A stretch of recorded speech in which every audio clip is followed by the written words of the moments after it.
and gentlemen, he's one of the all-time greats. My buddy, Mr. John Wayne. You're listening to the John Wayne Gritcast with me, Ethan Wayne. The hell I was. We're talking all about the life and legacy of my father. John Wayne. Mr. John Wayne. John Wayne is the United States of America. Slap some bacon on a biscuit and let's go. Welcome, everybody.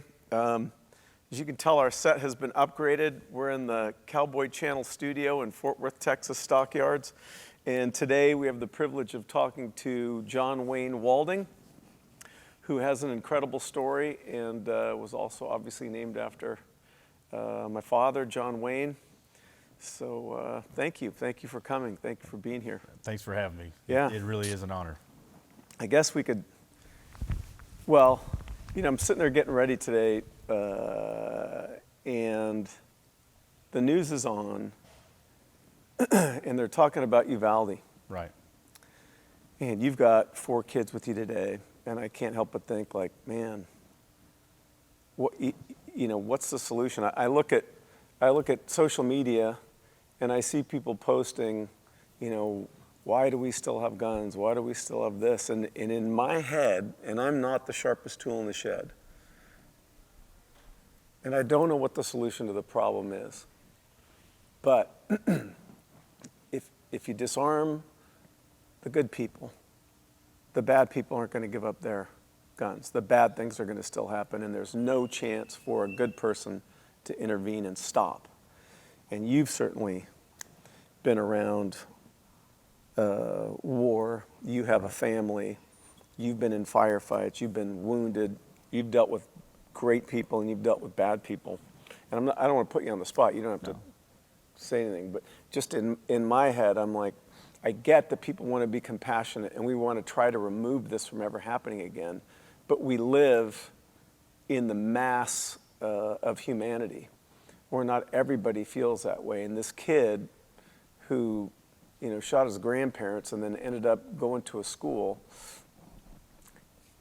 if guns were banned in some way legally, are these people still not going to have access to some way to hurt other people? Yeah. Well, it's really, you know, a couple different, you know, answers, right? It's not just one answer. You know, the first one is, you know, we can never, you know, react emotionally because that's what we all tend to do, right? When we feel this, because it is pain. You know, my wife was laying down with me at night last night and you know, made the statement and how much it just hurt her heart knowing that there were, you know, 18 mothers going to bed without their children, right? And what that would feel like. You know, and when it is that raw, everybody, you know, initially wants to make that you know, that gut reaction, and unfortunately, that's not always the right decision, right? Mm-hmm. You need to make a more, you know, even keel base. But the second thing is, we're not fighting guns; we're fighting evil. Yes. You know, and that's just the reality. Yeah. Is you know, Cain killed Abel with a rock, right? Yeah. And evil will always be here. And if it wasn't a gun, it would have been a machete. If it wasn't machete, it'd been an axe or a bomb or a car. You know, and that is the, you know, that's the reality that we're facing, and the, you know, the inevitability of taking the ownership rights away, you know, from legal carrying citizens is you make it, you know, a not fair fight. Yeah. Right? And that's ultimately, you know, because you can regulate yourself as much as you want, but criminals are, by definition, someone that doesn't follow the law. Unregulated, yeah.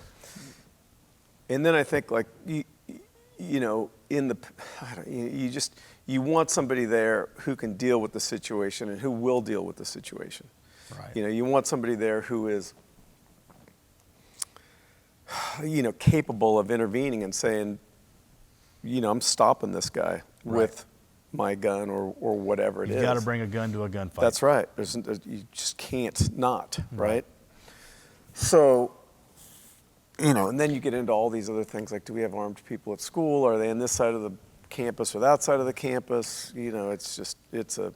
Well, the answer is yes to everything, ultimately, right? That you know, we live in a free society, that if a school feels that it's in the best interest of you know, of their public, that to have whatever the answer is, you know, they should have the right to do that. Yes, I agree. You know, whether that's in the form of an RSO, right? The range safety officer, that's an Army guy coming out of me, you know, But you know, a safety officer that's in the area, whether it's armed teachers, you know, someone that former military guy that now is a teacher, right, or something to that aspect, or you know, whatever it looks like, you know, I think that we should have, you know, the ability to have that, you know, decision. And I think they should be protected, you know. For sure. This is the future of our country, and we should take care of them. And unfortunately, that's really the only way you can battle somebody like that, is to have armed response there. Right, there. And, It took 2 minutes to kill however many in Sandy Hook, and the national response time is about 5 to 7. Yeah. Right. So And in those instances, we need to be the police, because absolutely. obviously the police would like to be there, they will try to be there, but they're just not typically there Right. when something's going down. Right. So, yeah.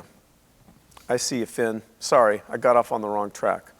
Tragedy, I feel aligned with your thoughts on the subject, and I didn't want to go down this track, but I just thought I'd ask your opinion on it. Well, it's compelling when it's, again, as raw as it is from last night till this morning, right, to where what do you do, you know, and the answer is always you do it with love.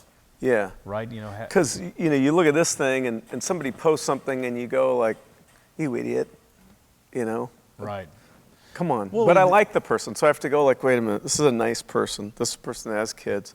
It's a person that's didn't grow up rural, didn't grow up with any sort of confrontation or Right. anything, and that's what they feel is the solution. And Well, unfortunately, I just don't think it is. Right, and they're doing what I said before, is reacting with emotion. Yeah. Right, and, Yeah. and that's, you know, you just can't, and that's, you know, in my former job, right, being a Green Beret, that's something that you just don't do.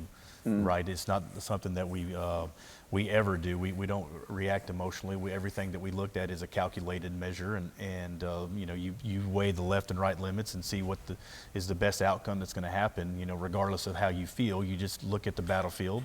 You know, how the terrain dictates the battlefield. You know, who you're going up against and how many you have against it, and just make that calculated, you know, decision.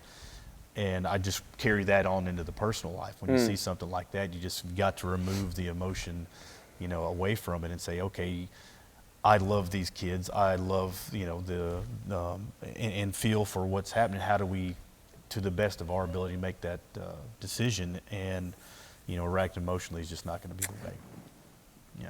Yeah, great. Which And- doesn't and feel I don't good. know if you guys know John Wayne's story. Obviously, the connection is his name's John Wayne.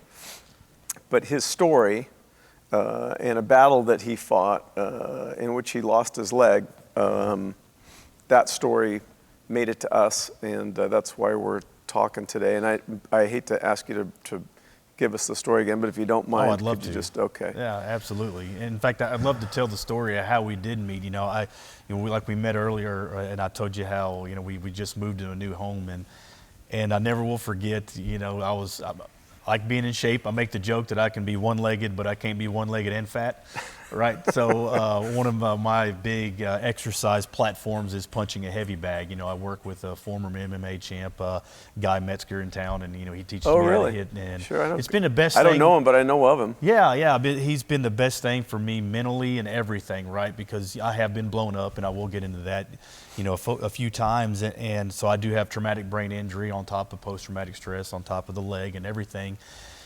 And, you know, he's been on me for a while to come in and work out with them and all that stuff. But I never will, you know, forget the mental. It's hard, right? When he's telling you, you know, jab, cross, hook, and going into that routine and figuring out how to do that, and he puts that hamster back on my, you know, the wheel, and figuring out how to knock the cobwebs off, and so for mentally, it was one of the best things I've ever done. And so we moved, and I was, you know, getting my heavy bag to make sure I can work out at home, and listening to a sermon. You know, I love to put God's word in me as much as I can. And the phone rang, and I saw it, and I was like, "Who is this?" He's like, "Is this John Wayne?" I was like, "Yeah, who's this?" "Well, this is Ethan Wayne, John Wayne's son." And it was, and I, you know, I just say that because it is a powerful thing for me, that I don't take, you know, the namesake lightly. And, you know, I don't, you know, just, it's not a joke to me. It is something that I will forever try to give honor to, because he's a man that deserves it, right? And so to have you call and obviously you come here today, I very much appreciate you having me here. Well, on the most basic level, he played a Green Beret at a time where it was kind of unpopular. Right. And then, you were a Green Beret, wanted to talk to you about if that had any effect on you, and then your incredible story of the firefight and your survival in the Shock Valley? Shock Valley. Yeah. And then what you said, to the reporter afterwards was... Yeah, something else. How long was the firefight? It was 6.5 hours. So you and your team are in this valley, right, in Afghanistan. You start taking fire. Yeah, so we were going to it's a kill capture mission, right, on to go get Haji Ghafoor. And Wow. what Haji Ghafoor was, he was the leader of the HIG.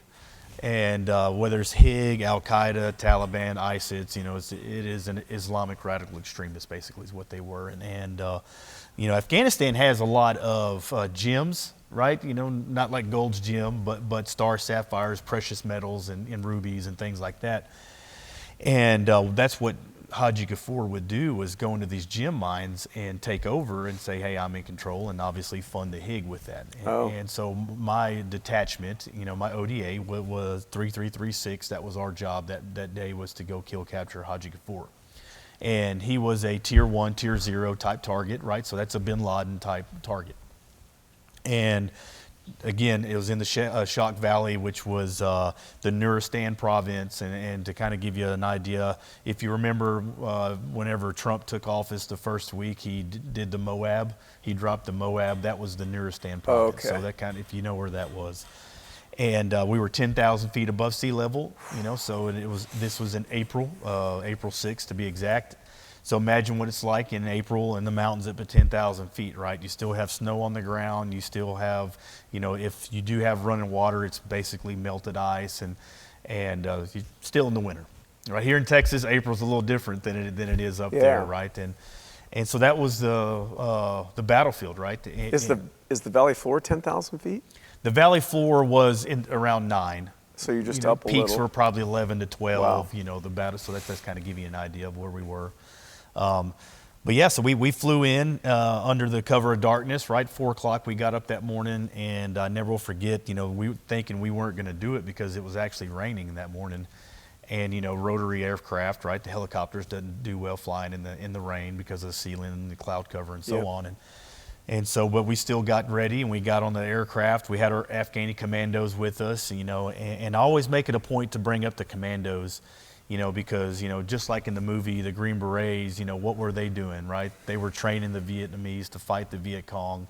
And I always make it a point to note just how important that mission is, right? I not jokingly, but a very simplistic way of putting it is, we teach them to die for their country rather than Americans doing it, right? And that's pretty awesome. And, instead of sending 100 Americans into this village to go get a bad guy, why don't we send 15 Green Berets to go train 1,000, right? That age-old saying of teach a man to fish, he feeds forever, right?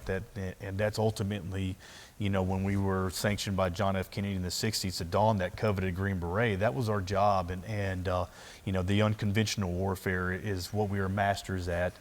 And we still do the sexy stuff like, the Navy SEALs, right? I always say that the only difference between Navy SEALs and Green Beret is good hair and a publicist, right? Yeah.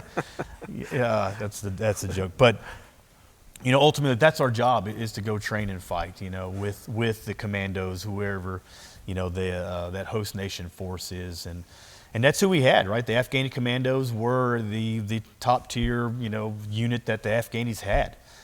Just like to be a Green Beret, a lot of people don't realize that I don't just raise my hand and say I want to go to SF school, right? No, you go to a selection, right? You go through 25 days, of getting your butt kicked in, and that gut check of, hey, do you really like this or do you love it, right? Because if you just like and that's physical, that's personality, that's mental capacity. Across the board, everything, right? We take psych tests, we take, personality tests, we take, mental tests. Obviously, you have all the physical attributes from, rucks to runs to team week, working with, your guys to the left and right. They basically make you fail and see both, in your objective, right? They give you a task that you can't handle.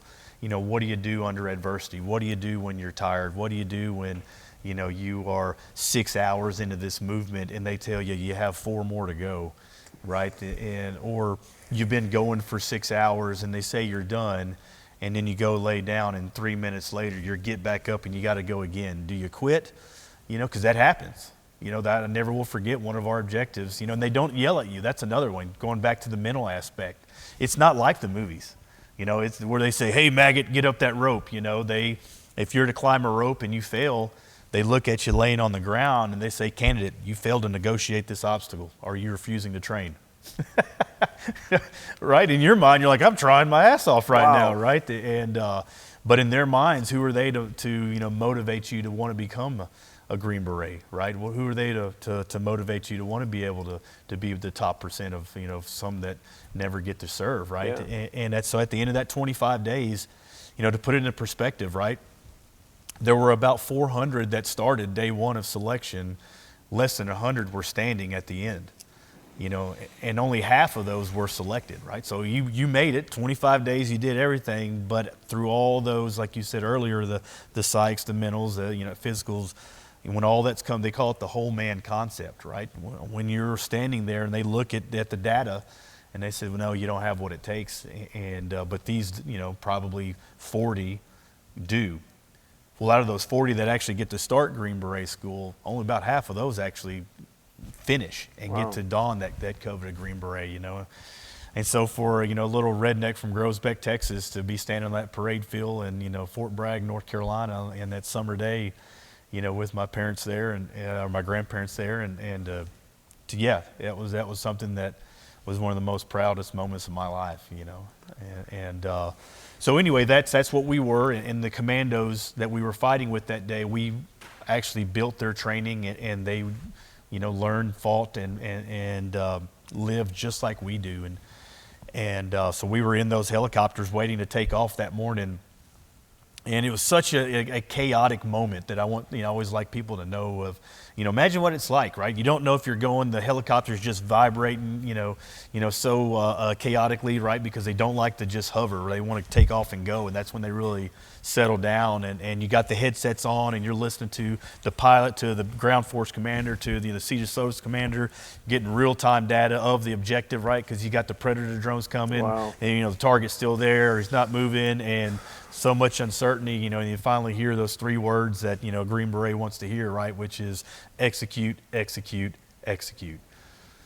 That means that we're going, and those wheels just take off, and you feel that lift out of from that aircraft, and that's when you're living, right? Not Matthew McConaughey, L-I-V-I-N. No, it's not that. It is when those wheels took off, I didn't know I was going to be alive when they landed.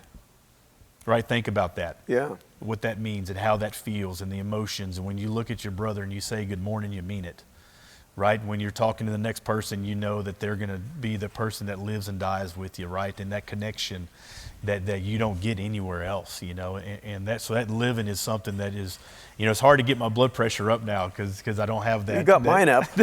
I'm just sitting here listening. Right, and my wife always yells at me because we may be late to church or something like that. And I'm like, babe, nobody's shooting at us. She's like, hey, that doesn't work anymore. But yes. Literally, my palms are sweating listening to thinking about. But that's what it feels like, right? When those wheels take off and you till 30 minutes, till infield, right? 30 minutes of listening to those phase lines. Because again, you got your headsets on, and when you cross phase line alpha, you're just that much closer to getting in a fight. When you're at phase line delta, it that much closer. Then, you get your time hacks, 5 minutes, and then everybody relays that through the aircraft. They turn around 5 minutes, and then you go to 3, then 2, then 30 seconds, and stand by, and everybody at this time, they're standing up facing toward the end of the aircraft, right? Because we're on the Chinook, which is, it's a bus with 2 rotors, and you run out the back, and you're just waiting for that green light on the top left corner of that aircraft to go, and then everybody's yelling go, and on that morning, we got that green light, and we go to run out the back of that aircraft, but we weren't on the ground. That wadi, that valley of Shock Valley was so mountainous and boulderous that the aircraft couldn't even land, right? So what Mike Tyson eloquently say, everybody's got a plan to get punched in the face. That's it. And so imagine what that was like. You're jacked up, ready to go do bad things to bad people, and you go to run out. Now you're jumping out of a aircraft with 60 pounds of kit into a valley. And we thought we were going to lose 20% of our element, with right out the gate because of a sprained knee, no rope, twist, just no jumping. rope, just jumping, and fortunately no one was injured. We all got off the aircraft and we got our accountability, and that's when we started moving to the objective. And once we got to the let's just say the base of the mountain, what do we have to do next, right? We got to climb this mountain, and this mountain, doesn't have, ADA accessible stairs or anything like that. You're literally walking up goat paths. And you got 60 pounds on. With 60 pounds of kit, right? And which again, these goat paths would have a 5 and 6 foot ledge to the next terrace that you were using your buddy's knee to climb up there. And, so it was hard. It took an hour or so, to get, to where I was, 40 yards from, where I was to the first building into the objective, because I was Assault Team 1 leader, right? So it was my job. I had myself, Dave Sanders, another Green Beret. We had Booyah, our interpreter, which, by the way, interpreters are one of the most, heroic people that you'll ever meet. If you ever have a chance to meet, Afghani interpreter, because, think about what it was like for them, right? Because not only did I go to war and come home, they live in war. They lived there. Right? Yeah. And you think an American's worth a lot in Afghanistan. Well, what about an Afghani that speaks English and now helps Americans? Yeah. Right? So not only them, but their whole families are put in jeopardy just to help, because they wanted a better country, right? They wanted everything that the American dream is, They don't want not to get bombed to go to school. They want to be able to go to school, right? For their daughters to be able to go to school and all these things. And so, these are, Booyah and CK and all these. When you take a CH-47, you go into a valley at between 4 and 5 in the morning, say 4:30. Do they not know that you're there? Like, does the whole valley know you're there? The quick answer is, of course, right? When I say of course, I mean, for sure they didn't know we were coming that day. But if you've ever spent time in the mountains, it's quiet. Yeah. And when you hear that, it wasn't just my... There's no freeway running through that valley. There's no freeway. And when you hear that rotary aircraft, along with, 6 others, right? Because we had Apaches that were escorts, and we had some Black Hawks that were escorts, and, because we had some air reaction forces that were loitering up ahead, as the battle was going on. And so we had a convoy, right? And it's not quiet. And so for sure they heard us when we landed, but and they have a network just like, if you remember the movie Black Hawk Down, right, where they had kids with cell phones on ridges that would call in, and sure, they had the same network, that they was depicted in that movie, so they knew we were coming. In fact, so much that, my element was the first ones to get shot at, right? And we got opened up on, and it was an avalanche of gunfire. Wow.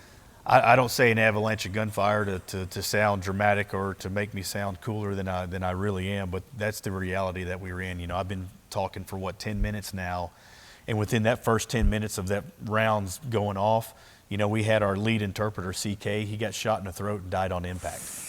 Right, we had our radio transmitting operator, right, the commo guy, pretty important guy, Dylan Bear. He got shot in the hip. And the initial assessment of him was 20 minutes to live. Right, so you knew that if we're not going to suppress the enemy in 20 minutes, we're not going to get off the mountain in 20 minutes, we're not going to get a medevac bird there in 20 minutes. So what's Dylan? He's dead, right? And so you got that, and you again, like I talked about earlier about not reacting with emotion, just seeing, what the terrain and what the battlefield's giving you and just making that adjustment, right? So we knew that we had an operator down. 5 minutes later, Luis Morales, he was our 18 Fox, which is the intelligence officer, intelligence sergeant. He gets shot not once, but twice in the leg. And, Ethan, I never will forget the radio call from Luis saying, "John, come get me, brother." That means so much to me because you don't call by your first name on the radio, right? You have proper radio etiquette. You have call signs, Echo 1, Bravo 1, right? Charlie 3, this is Delta 4, right? You call yourself that. And for him to say my name over the radio during, battle, I knew, that he was hurt. And so, to see CK go down, to see Dylan go down, now Luis has called me by my first name, that's what it was like on this battlefield of Shock Valley that day. Unfortunately, we couldn't move any forward because my job was to get into this village, right? Lock in the first building and clear it, make sure that no matter what happens, we own it. And then Assault Team 2 was going to come up to me and further and then get the next house and go just like leapfrog to the objective, right? That was our job. And cover, by the way, that if we had these guys that got shot, we could have a casualty collection point, perform surgery if we needed to, perform surgery if we needed to. Now we can't do that. We're in the open, and we can't progress any further up this mountain because we have 2 Americans that are wounded. There's only 10 of us on the mountain, and so there's 2 to help. 1 we just didn't have the bodies. Yeah. And you're going up into it, and they're shooting down? Right. They're shooting down at us and past us, and we initiated Operation Human Shield at this point, right? Since we knew we were not going further, well, we just got to do the best that we can to keep each other alive, to get back off of it and get out of there. And so that's what we did. Myself, Dave Sanders, and a couple other, Green Berets that were on the mountain. We just went and were catching bullets while Ron, the only medic, was working on Luis and Dylan. Oh, man. And that worked for about 3 hours. So imagine that's what we did for, for hours. Just in the rocks. Just on Goat Pass, right? There were no trees to cover you. There were no, buildings or structures that you could get behind. You're just taking a knee and getting small and finding a window and or some type of target of opportunity and doing business that way. Man. So now it comes to my part of the story, right? To where we're about 3 hours into this fight, and I never will forget, taking a step, feeling the most pain I've ever felt in my life and falling forward, right?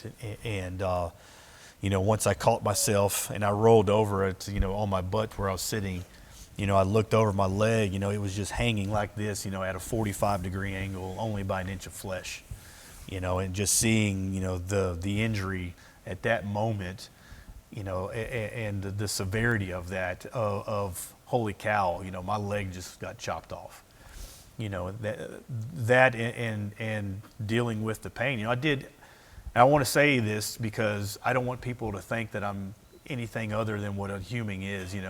Sure, my name's John Wayne. Sure, I was born on the 4th of July in Green Beret. That briefs very well, but I'm also human, and at that point had his leg chopped off. I screamed, right? I cried. I yelled out to God. I did everything human you think that I would do, right? Am I going to die? Are we getting out of here?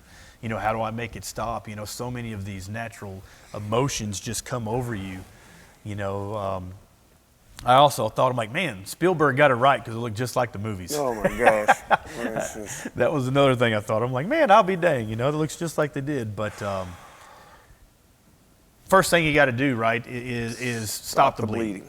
To be a trauma doc is pretty simple, right? Air goes in and out, blood goes round and around, and that's what they teach you. If you can, that's called heavy metal medicine, right? If you're on the objective and you can keep that blood going round and round, or air going in and out of whoever's injured, you can keep them alive till somebody a lot smarter than you can start doing their job. And so, whenever I was assessing what I needed to do, I grabbed my tourniquet, and I put it on, and fortunately, I could see the blood loss, right in front of me, and I would just turn that tourniquet until it was tight enough and to stop the bleeding. And that's when I continued to fight, and we went and picked it up and leaned forward and fought hard, and within probably 10 minutes of getting shot like that, every time that I would try to move, my leg would just catch a rock, or it would just and it would just happen all over again. And at that point, I realized, like, I need to splint this, right? I need to stop the movement. And so I just grabbed my leg just like this, and I folded up into my crotch, and held it between my thighs, and that's what I did on the objective. And it's not as awesome as people like to make it out, but that's just the reality of what I did. And because that's what I knew was going to keep it from moving. That's pretty amazing that you grabbed your foot and you squeezed it between your thighs, and then you fought the enemy. Try to save your team and get the hell out of there. you just do, you just go to work, man. That's what I tell everybody. You don't have that philosophical, conversation. You just go to work, and that was my, my job at the time. Was And you could tell the tourniquet had yeah, because stopped again, the with bleeding. it folded up, and held it between my thighs, I could, because you can kind of see, right, like that's where my leg ends, right there, and so I had a good point of view to see if that, that blood loss was either fixed or not, But we just continue to fight, and then between me and you, as close as you and I are together, I saw my team sergeant Scott Ford get shot, and Ethan, that was the time where I thought we were probably going to die. Scott Ford at the time, that was the guy, he was the team sergeant, right? He'd been in the 82nd Airborne, been in the military for 16 years. Majority of that was in Special Forces as a Green Beret, been to every cool guy school, right? That's the guy, that we were going to look at to get us out of there. And I'm seeing that guy, like in my mind, like Chuck Norris wears, Scott Ford underwear, right? That's the joke I say, because in my mind, that's how awesome he is. And now I'm seeing him drop in front of me because of a round going to his chest. And fortunately, the bullet, or the breastplate, that body armor worked. And he stood back up and he continued to fight because he is that awesome. Unfortunately, within 5 minutes, he got shot again. And again, imagine, as close as we are, looking up at your guy that's getting you out of there, and his arm just fillets off the back because of he literally got shot through his left shoulder, right? And he was left-handed, and so, like, again, that's whenever I realized, all right, I can do the math here, right? We got Luis shot, Dylan shot, I'm shot, now Scott. There's only 10 of us here. And almost half of us are incapacitated, and so, again, I could do that math. And fortunately, the powers that be above us, they thought the same thing, and pretty much initiated or sent every air asset in theater to our location, right? So whether it was A-10 Warthog coming in, Apaches doing gun runs, or AC-130s, whatever they had in the vicinity, they sent it to us. And imagine a fan, right? And every blade of that fan is an aircraft, and it was just turning around. They just come, bomb, come up. Next one, turn, bomb, and come up. And that's what was keeping up alive, was dropping these bombs. Are you still taking shots while these guys are? Oh, for sure. The gun runs, it was helpful. But the bombing is really what got a lull in fire, right? And when I say a bombing, I want to be specific, right? It wasn't just, they were dropping 100-pound, 250-pound JDAMs, 500, 1,000, and even 2,000-pound JDAMs on top of our heads, and to put it into perspective, danger close, every single one of these were danger close airstrikes, right? There were 70 danger close airstrikes within this 6.5-hour firefight. Right, and the two, danger close for a 2,000-pound JDAM, it's 1,000 meters, right, which is 10 football fields stacked end to end, or a major terrain feature. So if you're within that, that's danger close. They were dropping on about 100 yards on top of our head. So imagine the concussion and the mushroom cloud that felt, of that bomb going off, and just the silence, right? So you have all of this chaos. It's like your whole body getting punched, right? Yeah, you get blown, you literally yell incoming, right? And have the explosion, and then just hearing the rocks fall and hearing the silence, out of all of that chaos. It was so eerie. And then like the movie 300 where, the Persian army's arrows blacked out the sun, well, it got dark. So at this time, we're 6 hours, so this is 2 o'clock, high noon, 2 o'clock in the afternoon, plenty of sun. When it got dark, that was eerie. But the good news is they stopped fighting. And how we got off the mountain was to fall off the backside of the cliff, right? So we would drop that bomb. It would, their head was getting rung just like ours. So we had to compose ourselves quickly, get to these cliffs, and then fall. So I would literally, get on my leg or on my butt, and I would, just scoot to the edge of this cliff, roll over, fall down 10 to 15 foot, wash, rinse, repeat all the way to the base of the mountain. Jeez. So that's this on the mountain, or on the ground now, right? And we had to get out of there. And in order to get out of there, we had to go to a place to where a medevac helicopter could come pick us up. And the only place that we could get that was in the middle, right? They couldn't land that close. And I had actually got drugged through a river, again, April and 10,000 feet. It was just melted snow. I thought I was going to die of hypothermia. I remember having that little joking, conversation with God. I'm like, come on, baby Jesus, right? Survived the gunshot. Now I'm going to die of hypothermia, And so I got drugged through the water at this time, and the sight of that aircraft coming down, was awesome, right? Knowing you're about to get out of there and seeing, Scott in front of me with his hand reached up, about to touch the bottom of this aircraft. Well, it actually flew away. We have audio and video of the pilot saying, I'm hit, I'm going south. He literally was shot coming in there to get us, because that's the fire that we were still taking on, after 6 hours of this, right? The relentlessness of this firefight was something we've never seen before.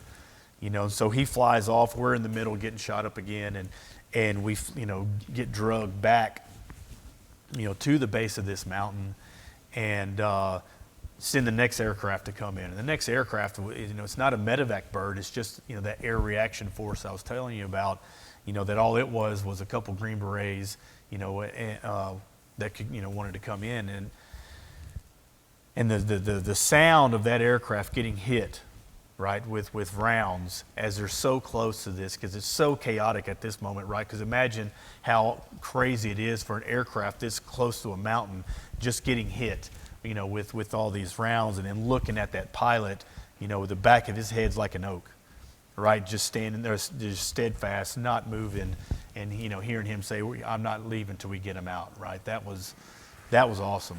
Wow. To get on that aircraft, and then the wheels again come up and fly away, and you think you're leaving there again, but within 5 minutes we hear the sirens, beep, beep, beep, beep. We actually have to do a crash landing because the aircraft took so much damage that it couldn't make it to the air. Was that another CH-47? That was a Black Hawk. A Black Hawk, wow. Yeah, so that was a Black Hawk that we couldn't even make it to the hospital, and so we did a safe landing, got cross-loaded into a working aircraft at this moment, and that's whenever we got into the hospital. Man, that's insane. I mean, that's crazy, and it's you're fighting from such a vulnerable position. From, like, everybody knows you're coming. You're in the valley, and you've got to now go up terrain that's. It's almost like generational knowledge, right? There's no maps or anything for anybody. These are just paths that people grow up with generation after generation. They know everything. Yep. And they're obviously, like, capable of... Oh, phenomenally capable. Because you look at the news or, at the movies, and you're like, well, these guys, they don't look that capable, but they're very... Well, I think people also forget that the art of war is ancient, right? It's not rocket science, and sure, you can add some rocket science to it with lasers and laser guided bombs and ballistics that are something that they've never seen before, but the reality is you still have to have humans going there and doing the art of war, and they know that, and they know that very well. And they also seem to typically have the high ground in most of these conflicts, right? Right, because again, they know the art of war, and well, not only that, but that's just where you get your security is up there in that area, right? And that ability to not only plan a mission, but to do it, in total seclusion without any type of hindrance. It needs that remote high ground, location. And they know where you are. You have no idea where they are. No, well, in fact, the Russians weren't even there in the 80s. That's how of a secluded area that we were really? going into. No American had ever been in there, and again, in the 80s, the Russians hadn't even been in there. In the Shock Valley, like, what is it? Like, how wide is it at the bottom? Like, how big the base is of the valley is not wide at all. I would say at best a couple football fields. Really? Right. So it's steep Oh, and yeah. narrow. Mm-hmm. Man, I just can't believe that you guys go in there. Well, just think about it, right? Think about what it was like for 15 Americans to go up against roughly 250 fighters, and after 6.5 hours, we win. right? Just think about how awesome of a fighting force, the military is, and American might really is. That's something that, when I give a speaking engagement and I talk about the battle, I always give the first thing to my recovery is God, right? And my faith in God. And the reason why I have such deep faith is because there's no tactical handbook that says that should happen, right? Mm-hmm. But with God's it does, and there's no medical handbook that says that a guy literally gets his leg chopped off and he's holding it between his thighs for 4 hours and he's alive, right? But with God's it does, and that day that we were put in was one of the most, horrific firefights that we'd ever seen. In fact, for that battle, there were 10 silver stars that were awarded for heroism, right? And in fact, 2 of those were upgraded to the Medals of Honor. Wow. Ron Shore, the medic, and Matt Williams, one of our weapons sergeants, that during this, onslaught of bullets, literally climbed the mountain, to our location. So he went through all that to get to us, and so there was that. There was 8 silver stars, or I'm sorry, 8 Purple Hearts. So imagine 8 out of the 10 people getting shot, right? That's a bad day at the office. It's a bad day. Right. Yeah. But we all lived. Nobody died. Wow. That's an incredible story. Whew. You keep in touch with those guys? Oh, absolutely. Yeah? Absolutely. That's a bond that you'll never replace, right? And so, the guys, whether it was Ryan or Dave or, any of Luis or Dylan, we were with them not too long ago. Unfortunately, obviously because of the Medal of Honor ceremonies, we saw each other then.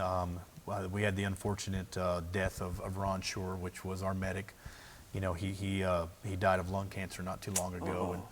And so everyone comes together for that, obviously. And I did not get to go to that. I had to work. I had a job that I couldn't make it that day. But we definitely stay in touch, and that's something that we'll forever do. Obviously, April 6th is a text that goes through and Sure. lets everybody know we're still together. Man, what a story. Yeah. Actually, to the point of how much we do stay together, whenever they closed down Afghanistan, right? That abrupt pullout that we had, that left so many fighting for their lives, literally. We because of my team leader is in a significant position. We've had since then some pretty growth within the team, and we were sanctioned as a Task Force 3-6 to get. We got 172. Oh, really? Excuse me. We got 172 Afghani interpreters and their families, out within 3 days. I mean, it would seem like you guys who are down there on the ground, living and working with these guys every day, that it's got to be frustrating and heartbreaking to see the country leave them, right? That's the way I feel about it. It's tough. It's tough. It's really tough. And I even got that, even as a little boy, when we pulled out of Vietnam, because there were all those stories. And I know that my father helped a lot of people get out and relocate to Orange County. And in the city of Westminster, I think we have the largest Vietnamese population outside of Vietnam. Wow. But it's tied to those kind of stories, Right. the people who were there on our side trying to make their country better, trying to embrace freedom and the American dream. And, it didn't go well, and those stories are throughout history, but it's got to be hard on guys like you who actually had the relationships Right. with those people. Sure, it's hard on me to imagine it and to hear the stories and think about it. It's another level. Right. for what Well, we you don't have care to about do. politics. Yeah. That's care the about thing in the people. military. I don't care about your race. I don't care about, your color, your religion, your politics. I care about, do you add value to the team, right? Yeah. And the military, specifically Special Forces, because of where I was, they do a great job of, that's what it's about, right? It's about the brotherhood, and you will literally fight to the death for your brothers, and these Terps are right there with us, and they do. CK did, literally that, fought to the death next to us, and I don't care who's in office. I don't care what is, I always say I didn't lose my leg for a Republican or a Democrat. Yeah. Right. I lost it for Americans. So yeah, it's something that hits home with us, and I just know I'm going to do the right thing. you Well, know. I mean, nobody can thank you enough for your work and your sacrifice and going over there and fighting for these values, I guess. And I really appreciate you sharing that story with us. But you did survive it. You are through it. And what's happening in life now? I see you brought 4 kids with you, so you've been somewhat busy. I always make the joke because I had 2 kids before I was shot and 2 kids after I was shot. Wow. So suck that, Taliban. I don't die, I'll multiply, right? That's awesome. But yeah, God has blessed me. You know, since my service, you know, I was fortunate to become the first amputee to ever graduate Green Beret Sniper School. You know, so the first one-legged sniper. That was, you know, that was a fun time, and to go through that course that, you know, many fall out of and doesn't graduate and to have that, you know, distinction afterwards was it was everything. You know, and in fact, they didn't even know I had one leg. You know, I was about halfway through the school, because the majority of the first part of the school is, you know, as you would assume, has got a lot of marksmanship, right? Laying on your belly, shooting a long target, and so on and so forth, and all of the mechanics behind that, right?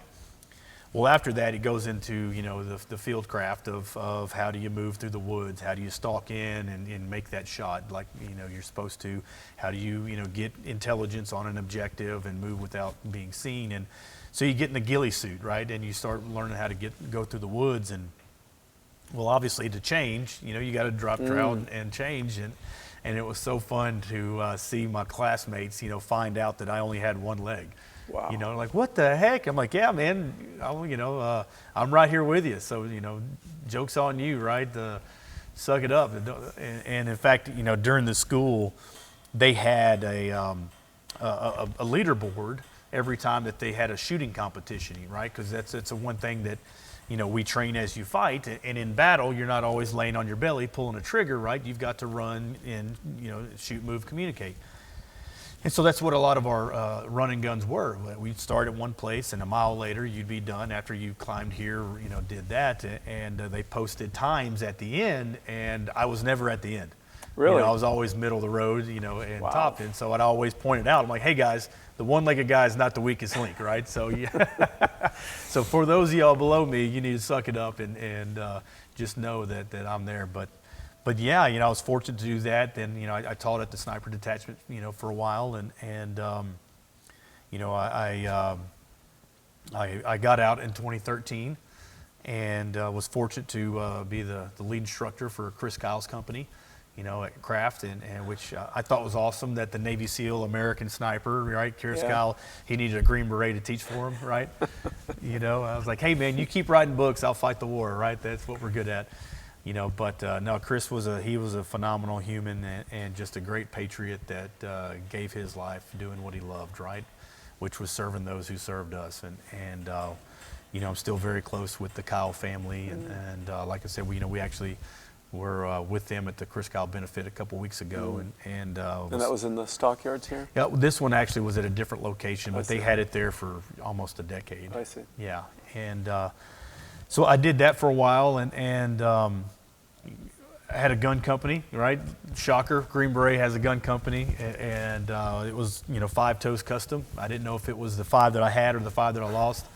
You know, I'll let you figure that out. But you know, the whole idea of then was, you know, helping veterans. You know, that's what my purpose is right now, Ethan. You know, I know firsthand what it's like to have my back on the battlefield, right? And to be in that hospital and have a benevolent agency like the Green Beret Foundation or the Sentinels of Freedom, or, you know, have a Go Ruck bag with clothes in there saying, hey, we're going to help you get better.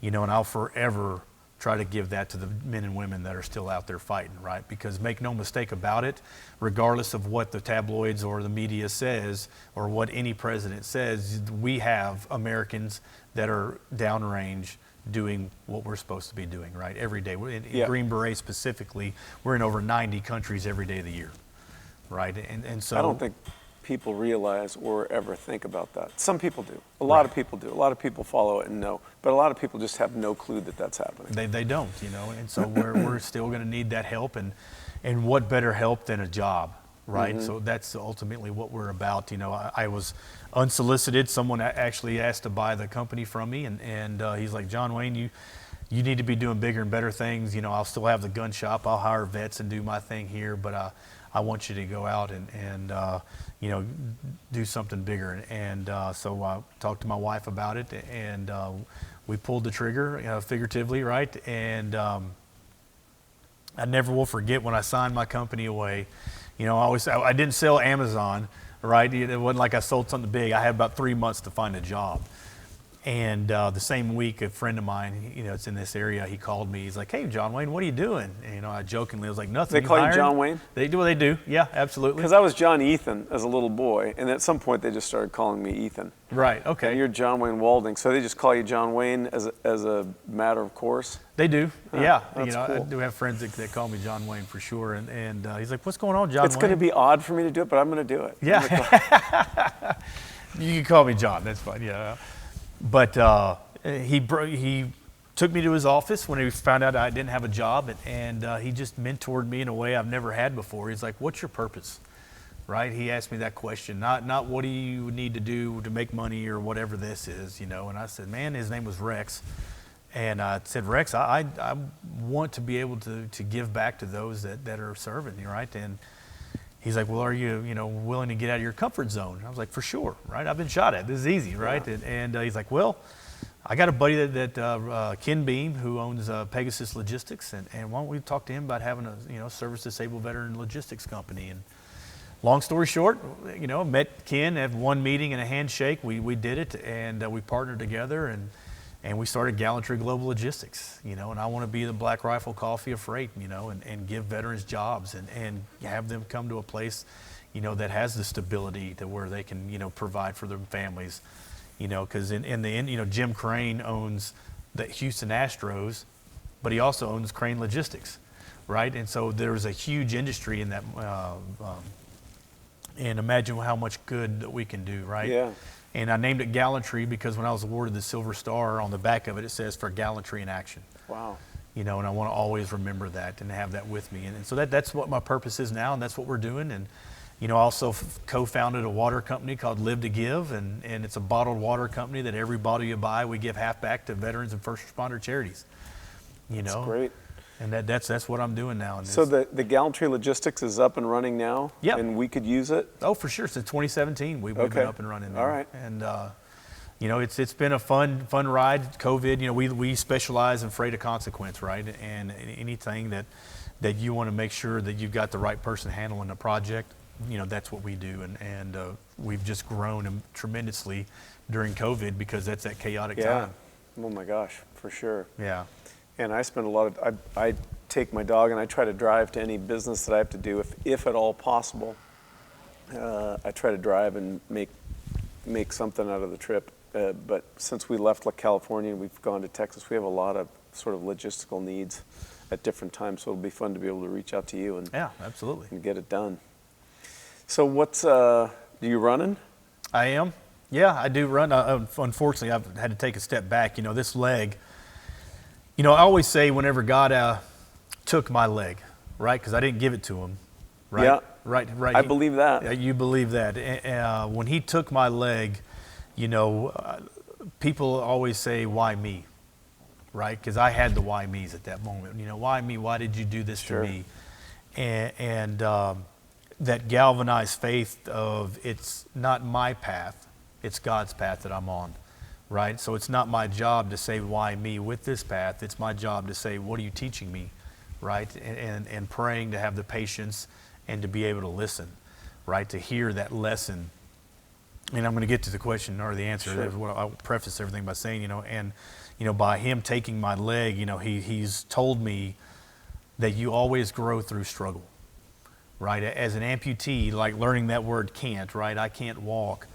It has taught me, the humility that I've never known possible, right? Because as a Green Beret, right, you have some arrogance that's in there, some cockiness, confidence that you can do anything. And when you are in the hospital and you're looking at your wife asking for help, right, that pride, comes down and that humble pie gets shoved down your throat, right? And I thank God for that now, because I've realized you can only grow through others.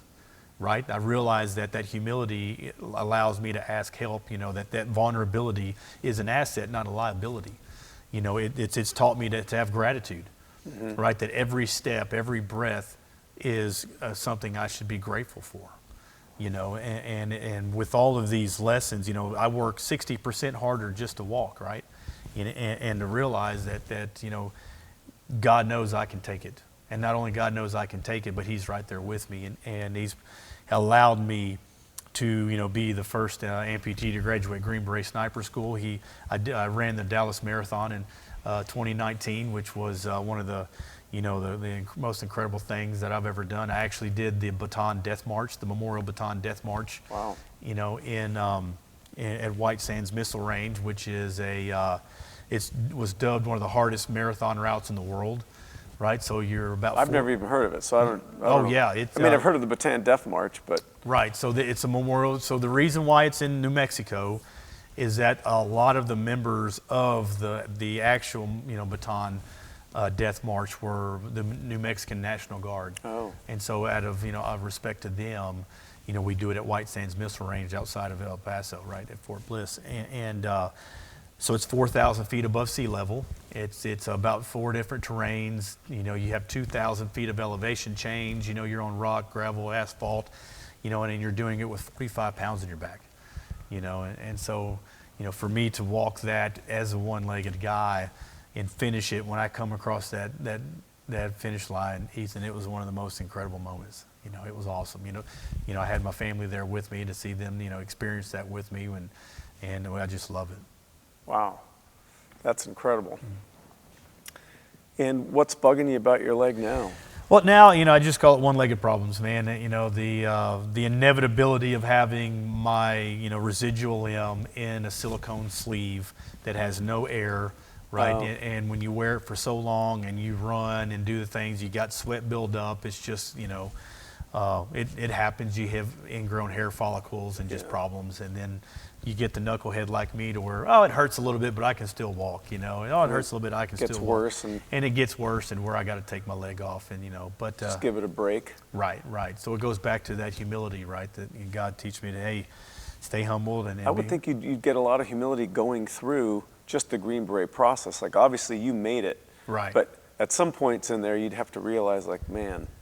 You definitely learn the value of help. Right, because they purposely put you in a position that you've got to ask for it, right? You will reach muscle failure, mental failure, and you have to rely on your guy to your left and right. And for sure, you know, becoming a Green Beret definitely teaches you that ability to ask for help and relying on your guys. You know, again, and going back to your dad, you know, as a guy named John Wayne, you know, it's a big deal in our world. So to have that name and to go through Green Beret school, I had instructors that would always ask me, you know, John Wayne trivia, you know, and you know, John Wayne trivia to the point where, like in the conventional army, if you get an answer wrong, you do 10 push-ups and get out of here, right? In Green Beret land, you do push-ups till you can remember it. Oh my gosh. Right, so they'd ask me, where was he born, you know? Put my phone number in, call me with any questions you have. Absolutely. I'll do my Where best were to you answer 15 years ago? But so now I know, you know, Winter Said I was when he was born, you know, The Shoot Us was his last movie, been in about 160 movies, like, and all these cool things, you know. It was fun. Well, people think I know everything about him, and I don't. I mean, he died when I was 17. Right. And I, you know, wasn't a John Wayne trivia person. Right. But running this company now, I'm certainly getting a lot of information absorbed. Well, it's not so much about, you know, the bullet points of the man, right? It's the legacy of the man. You know, and that's what I care about with my legacy, because it, you know, I always say, sure, my resume briefs well, right? John Wayne, 4th of July, Green Beret, you know, all this stuff, you know, but what am I doing today, right? What am I doing when I lay my head down that says it was worth it, right? What am I doing to, you know, it's my son Sam that's sitting over there, which, by the way, you know, I'm John Wayne, he's Sam Houston. Is he really? Yeah, absolutely. Is he in here? Oh, cool. You know, I tried getting to John Wayne Jr. You know, Mama wasn't having that. You know, the Waldings, we'd have John Wayne Jr. That's how we would do it. You know, but my hero is my son, or my grandfather, Sam. You know, Sam Walding. That you know, he grew up from nothing, didn't graduate high school. I don't think he made it past the 8th grade, and started roughnecking. You know, as a wildcatter in the oil industry, and became the boss of the whole well, right? And to see him.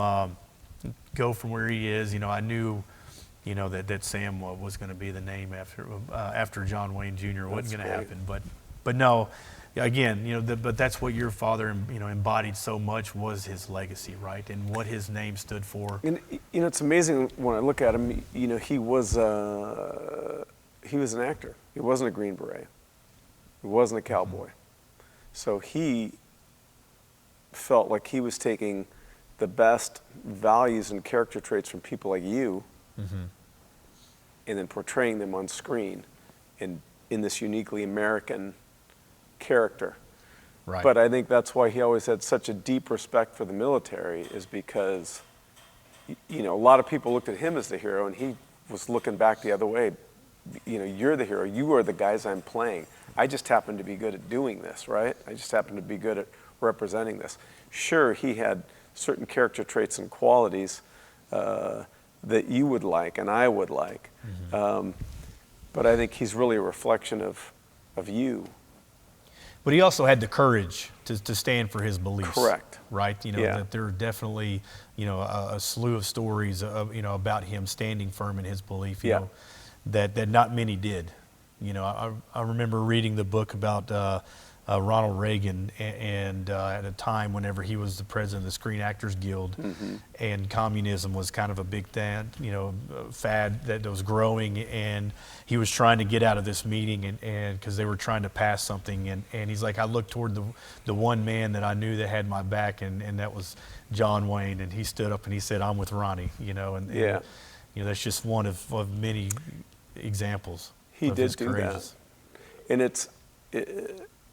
it's amazing to me that somebody who wasn't actually in the service when we did this museum, he had an outpouring of love and respect and mementos from every branch of the military. Right. You have Army, Navy, Air Force, Air Corps, Seabees, Right. Green Beret.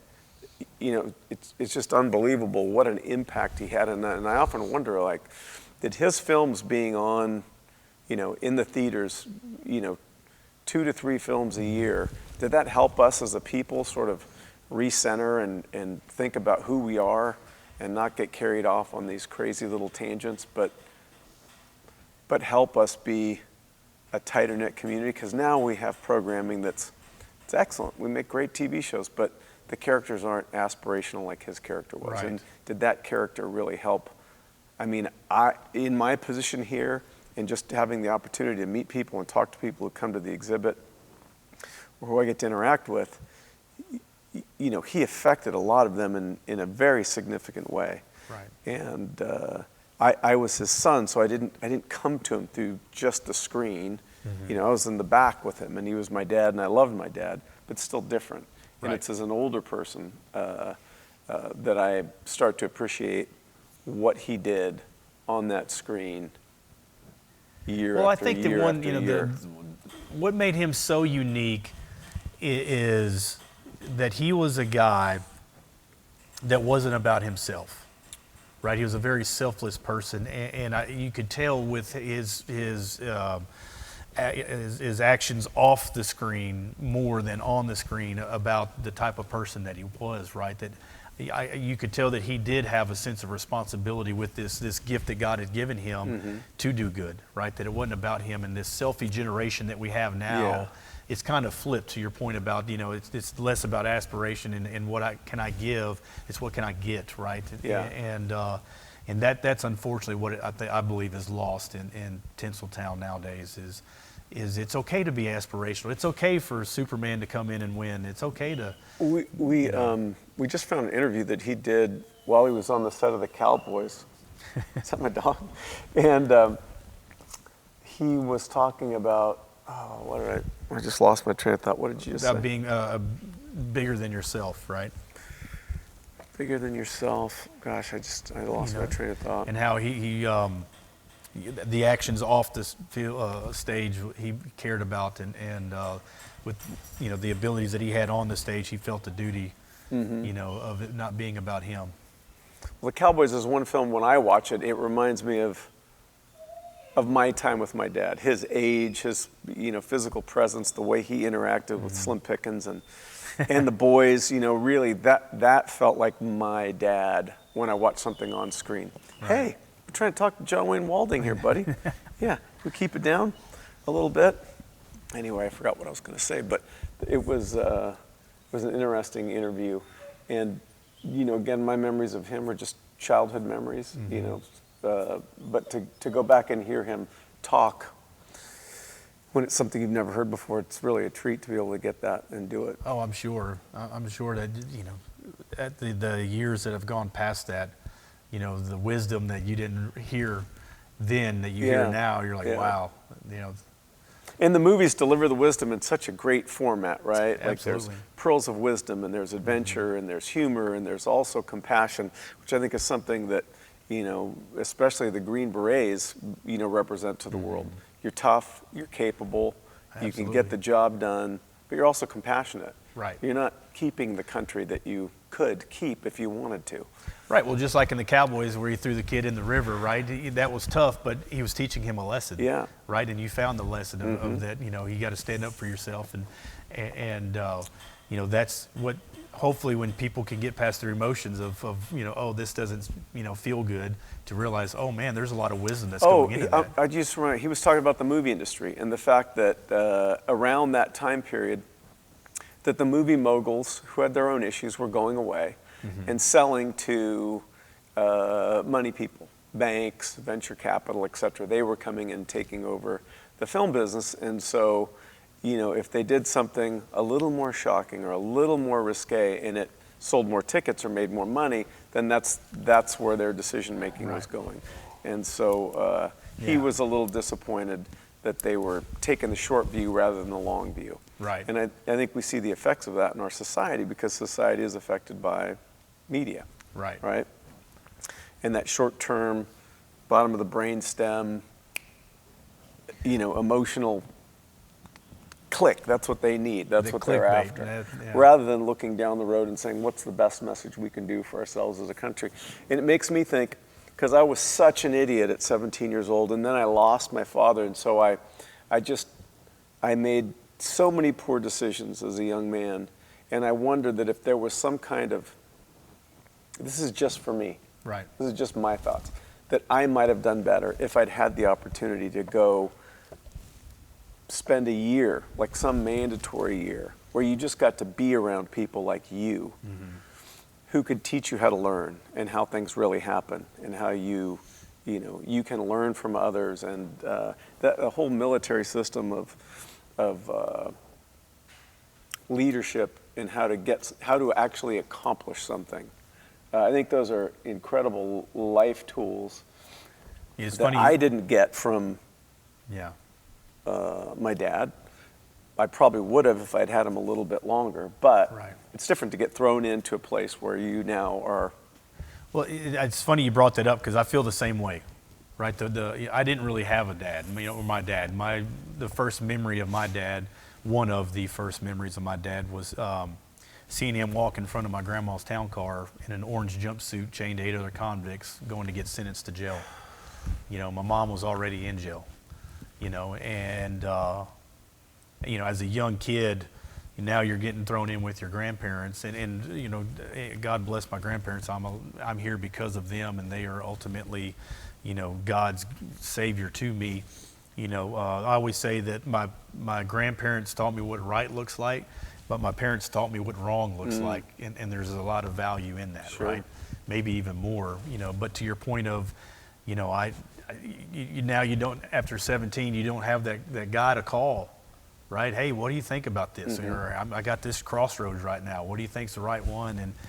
And to your point, fortunately for me, I was in the military and at a part to where it was very, what's the word? Elite. Yeah. Right? It was very elite, and so I've gotten some special training that few ever get to receive. How old were you when you went in?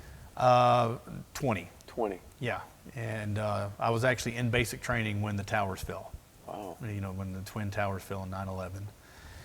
But I don't want my kids to, like you and I, not to have that, right? And in fact, it was about 2 years ago when my oldest two, they were 16 and 15, I believe, and we were at Christmas, and it was all, everything was holly jolly and comfortable. And I had that moment like you were talking about, to where, man, I really got to, make sure that I pass this wisdom on to them. And I said, all right, guys, check it out. You're about to be grown-ups, and you're about to leave this house, and what you leave with is all you got. And I'm going to make sure that I help put all you got into that, right? And so from January 5th, after the holidays, that Monday, I'm going to run you through a 9-week boot camp. From 6:30 to 7:30 is going to be PT, right? Physical training. That's it. From 7:30 to 8 is going to be breakfast and shower. Then 8:20 is going to be a room inspection. And then every week we're going to go over military leadership principle. And at that Friday, I'm going to have you do an oral, presentation of that principle and how it, reflected during that week. Wow. And I didn't pull any punches. I wasn't their dad during that time. If they didn't meet the standard, I had the knife hand out and said, hey, here's what you got to do. And it was tough for them.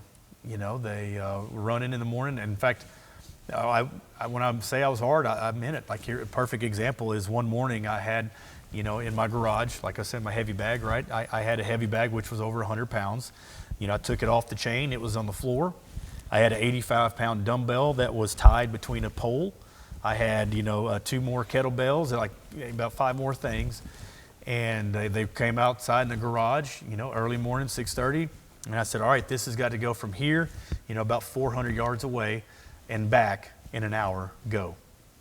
And so they had to help each other. And so both of them, my daughter and my son working together, and carrying that bag all the way there. And they also had to do it with the rucksack, because that was a part of me whenever I was a Green Beret. It wasn't just doing the hard obstacle, it was doing it while you're wearing a 50-pound tick on your back, right? Or 60 And I don't know if anybody's ever done that, but I think at home I have like a 30-pound plate in a rucksack. And it's incredible what a difference that makes. Oh, it's night and day. And a lot of people don't know, like me, I didn't know. But I think what you're doing for your kids, because life isn't easy, and it's not going to be easy for them when they leave your house. And it's just an advantage for them to be able to get that information or that message. I can remember one time I got in trouble at school, and the punishment was running. We had to run, till the guy told us to stop. And I had to run with this kid, Mitchell Lasky, and about, 10 or 15 minutes in, I realized like Mitchell could run me into the ground, and I was, and I felt pretty confident at the beginning, and it, it really humbles you, and you realize it can be hard out there. Right. And it's going to be hard out there, and the more that they can go through something that teaches them that, and lets them be uncomfortable, and they'll finally get to a point where they're comfortable being uncomfortable. Right. Well, also having some solace knowing it should be hard. Right? Life's not all about not being hard. This pursuit of happiness. It feels better when it's hard, when you accomplish something. 1,000%. For me, you've obviously experienced much more than I have. But with my son, he was diagnosed with autism whenever he was, very young. And he's very black and white, right? The context clues that you may get, he doesn't get. And so whenever I was, being a drill sergeant and not a father, because whenever the first week, whenever I was doing the room inspection, he failed a lot, right? Because he never had to clean his room so clean like that. And in his mind, he worked very hard, and I'm telling him he's a failure. Right? Because I'd say, no, this, do that, right? And again, his emotions would overcome him, and I had to break character, and say, Sam, I'm not upset with you. I'm upset with the standard.